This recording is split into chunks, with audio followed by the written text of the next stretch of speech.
آج کی اس ویڈیو میں ہم چند سوالوں کو زیر بحث لائیں گے۔ ان میں سے پہلا سوال یہ ہے کہ کیا 11ویں منانا جائز ہے یا نہیں۔ دوسرا سوال، بعض لوگ یہ کہتے ہیں کہ غوث اعظم کہنا شرک ہے، تو کیا یہ کہنا شرک ہے یا نہیں۔ تیسرا سوال، اگر کوئی شخص یہ کہتا ہے کہ میں اولیاء اللہ کو نہیں مانتا تو اس کا کیا حکم ہے۔ چوتھا سوال یہ ہے کہ سیدی شیخ عبد القادر جیلانی کی جو کرامات ہمارے معاشرے میں پیش کی جاتی ہیں وہ صحیح ہیں یا غلط۔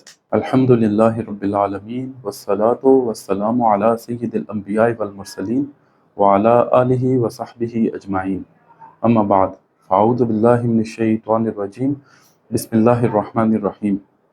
الا ان اولیاء اللہ لا خوف علیہم ولا هم یحزنون، صدق اللہ مولانا العظیم وصدق رسولہ النبی الامین الرؤوف الرحیم الکریم۔ تمام احباب کو السلام علیکم ورحمۃ اللہ وبرکاتہ۔ سب سے پہلے درود پاک پڑھ لیں۔ اللہم صلی علی محمد وعلی آل محمد وبارک وسلم وصلی علیہ۔ آج کی اس ویڈیو میں ہم چند سوالوں کو زیر بحث لائیں گے۔ ان میں سے پہلا سوال یہ ہے کہ کیا 11ویں منانا جائز ہے یا نہیں۔ سب سے پہلے یہ سمجھ لیجئے کہ 11ویں کیوں منائی جاتی ہے یا اس کی تقریب کا اہتمام کیوں کیا جاتا ہے۔ کیونکہ حضور سیدی شیخ عبد القادر جیلانی رضی اللہ تعالیٰ عنہ آپ 11 ربیع الثانی کو آپ کا وصال ہوا۔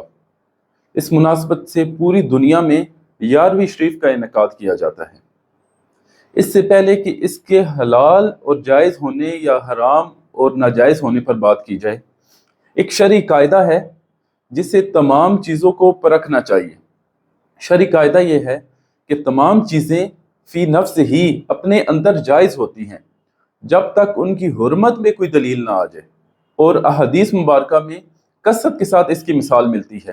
جیسا کہ ایک صحابی نے نبی کریم صلی اللہ علیہ وسلم سے سوال کیا کہ یا رسول اللہ، ہم زمانہ جاہلیت میں دم کیا کرتے تھے، تو کیا یہ کرنا جائز ہے یا نہیں۔ تو اللہ کے نبی صلی اللہ علیہ وسلم نے یہ نہیں فرمایا کہ یہ ناجائز ہے، آپ نے فرمایا کہ وہ دم پڑھ کر مجھے سناؤ۔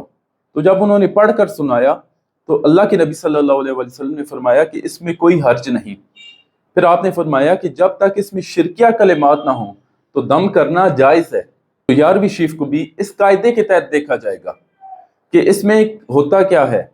11ویں شریف میں قرآن پاک کی تلاوت ہوتی ہے، ذکر و اذکار ہوتا ہے، حضور کی نعت ہوتی ہے اور کھانے کا اہتمام ہوتا ہے، اور یہ چاروں چیزیں قرآن سے ثابت ہیں۔ حدیث بعد میں آتی ہیں، یہ چاروں چیزیں قرآن سے ثابت ہیں، اور یہ تمام ان چیزوں کا انعقاد اصالِ ثواب کے لیے کیا جاتا ہے، اس کی نیت سے کیا جاتا ہے، اور اصالِ ثواب پر بھی کثرت کے ساتھ احادیث مبارکہ موجود ہیں۔ جیسا کہ ایک صحابی نے اللہ کے نبی صلی اللہ علیہ وسلم سے سوال کیا کہ یا رسول اللہ، میری والدہ فوت ہو گئی ہیں اور میں یہ گمان کرتا ہوں کہ اگر وہ کچھ بولتی تو وہ صدقہ کرتی، تو اگر میں ان کی طرف سے کچھ کروں تو انہیں اس کا فائدہ پہنچے گا یا نہیں۔ تو اللہ کے نبی صلی اللہ علیہ وسلم نے فرمایا کہ بالکل پہنچے گا۔ اور اس کی ایک اور مثال لے لیجئے کہ اگر کوئی شخص آپ سے یہ پوچھتا ہے کہ ٹی وی پر پروگرام کرنا جائز ہے یا نہیں، تو آپ اسے شروع سے یہ نہیں کہہ دیں گے کہ یہ حرام ہے، بلکہ آپ اس پروگرام کی نوعیت دیکھیں گے کہ اگر اس میں کوئی غیر شرعی چیز ہے تو وہ حرام ہے، نہیں تو وہ جائز ہے۔ دوسرا سوال، بعض لوگ یہ کہتے ہیں کہ غوث اعظم کہنا شرک ہے، تو کیا یہ کہنا شرک ہے یا نہیں، کیونکہ اعظم اور اکبر جیسے الفاظ ذات باری تعالیٰ کے لیے استعمال ہونے چاہیے۔ تو اس کے جواب میں عرض کرنا چاہوں گا کہ بات سمجھ لیجئے کہ غوث اور قطب یہ مقامات ہیں اولیاء کے ہاں، صوفیاء کے ہاں یہ مقامات کے نام ہیں، یہ رینکس کے نام ہیں۔ تو جب غوث اعظم کوئی کہتا ہے تو اس کا مطلب یہ ہوتا ہے کہ وہ جتنے رینک میں جتنے غوث ہیں، جتنے اقطاب ہیں، تو سیدی شیخ عبد القادر جیلانی ان سب سے بڑے ہیں، یہ اس کا معنی مراد لیا جاتا ہے۔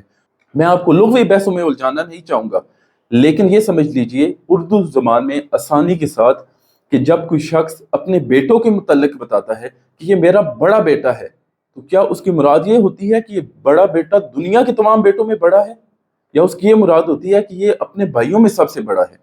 اور اگر غوث اعظم کہنا اعظم اور اکبر جیسے الفاظ شرک ہوتے تو صدیق اکبر، فاروق اعظم، امام اعظم اور یہ تمام کلمات شرکیہ ہونے تھے، اور شروع سے امت میں ان کا استعمال ہوتا آیا ہے۔